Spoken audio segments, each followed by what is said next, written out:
నమస్తే అండి, నేను రావణ్ మాట్లాడుతున్నాను. ఇప్పుడే 4వ బెయిల్ వచ్చింది.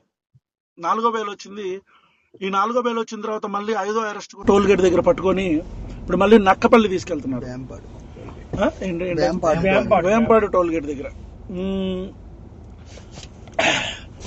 ఒక విషయం గుర్తుపెట్టుకోవాలని ప్రభుత్వానికి చెప్తున్నా.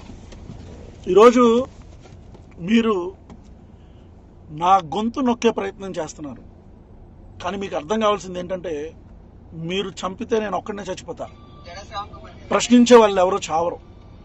మీరు రావణ గాడిని మాత్రమే చంపగలరు, ప్రశ్నను చంపలేరు, గుర్తుపెట్టుకోండి. రెండో విషయం, ఇంత భయపడుతున్నారా?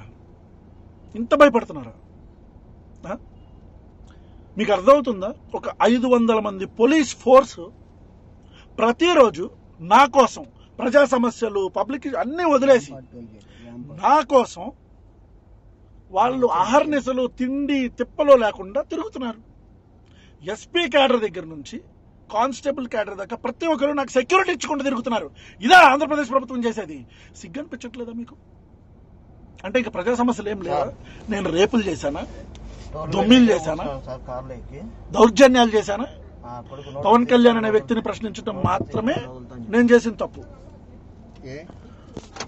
ఈ రోజుకి 4 రోజుల నుంచి నేను భోజనం చేయట్లా, నీళ్లు కూడా ఈ రోజుకి 4 రోజుల నుంచి నేను అన్నం తినట్లా, మంచినీళ్ళు కూడా తాగట్లా. ఈ రాష్ట్ర ప్రభుత్వానికి చెప్తున్నా, మీరు చంపేస్తే పోలీస్ స్టేషన్లో చంపేయండి నన్ను. మళ్ళీ చెప్తున్నా, మీరు నన్ను చంపేస్తే పోలీస్ స్టేషన్లోనే నా పేక పిసికో, గాదే సాయి కృష్ణ హత్య జరిగింది కదా, అట్లానో ఎట్లా నన్ను చంపేయండి. అంతేగాని మొత్తం వ్యవస్థని ఒక్క మనిషి కోసం ఇబ్బంది పెట్టి నా గొంతు నొక్కితేనో నన్ను చంపితేనో ఈ ప్రశ్నలు ఆగుతాయి అనుకుంటే అది మీ పిచ్చి పొరపాటు. ఈరోజు ఎక్కడికి వెళ్తే అక్కడ, అంటే ఈ రోజు బెయిల్ వస్తే ఇమీడియట్గా ఒక కేసు, రేపు బెయిల్ వస్తే మళ్ళీ ఒక కేసు, 4 బెయిల్లు. ఈ రాష్ట్ర చరిత్రలో 4 బెయిల్లు 4 రోజుల్లో వచ్చిన మళ్ళీ 5వ రోజు అరెస్ట్ అయిన ఎవడన్నా ఉన్నాడా? Organised crimes.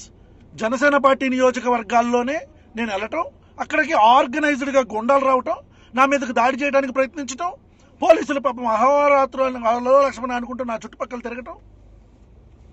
ఈ ఆర్గనైజ్డ్ క్రైమ్ అంతా ఎవరు చేస్తున్నారు తెలీదా? అంటే చంపుదాం అనుకుంటున్నారు. దానికి ఇంత మరమ్మతులు ఇవన్నీ ఎందుకంటున్నా? డైరెక్ట్ గా తీసుకెళ్లి చంపేయచ్చు కదా పోలీస్ స్టేషన్లో. No, I'm asking you, Chandrababu Naidu garu, Nara Lokesh గారు, ఆంధ్రప్రదేశ్ ఉప ముఖ్యమంత్రి, నా అభిమాన నటుడైన శ్రీ పవన్ కళ్యాణ్ గారు, డైరెక్ట్ గా పోలీస్ స్టేషన్లో చంపేయచ్చు కదా. చంపేయండి. లేదా ఈ ఆమరణ నిరాహార దీక్ష నేనే కంటిన్యూ చేసి నేనే చచ్చిపోతా. మళ్ళీ చెప్తున్నా, నన్ను పోలీస్ స్టేషన్లోనే చంపండి, లేదా నా అంతటా నేనే ఆమరణ నిరాహార దీక్ష చేసి చచ్చిపోతా. గుర్తుపెట్టుకోండి, as a law abiding citizen I have all the rights to protest. నేను నిరాహార దీక్ష చేసే హక్కు నాకుంది. ఈరోజు నాన్ బెయిలబుల్ సెక్షన్ అన్నింటిలో కూడా నన్ను జైల్లో పెట్టి ఏం సాధిద్దాం అనుకుంటున్నారు మీరు? బెయిలబుల్ సెక్షన్స్ అన్ని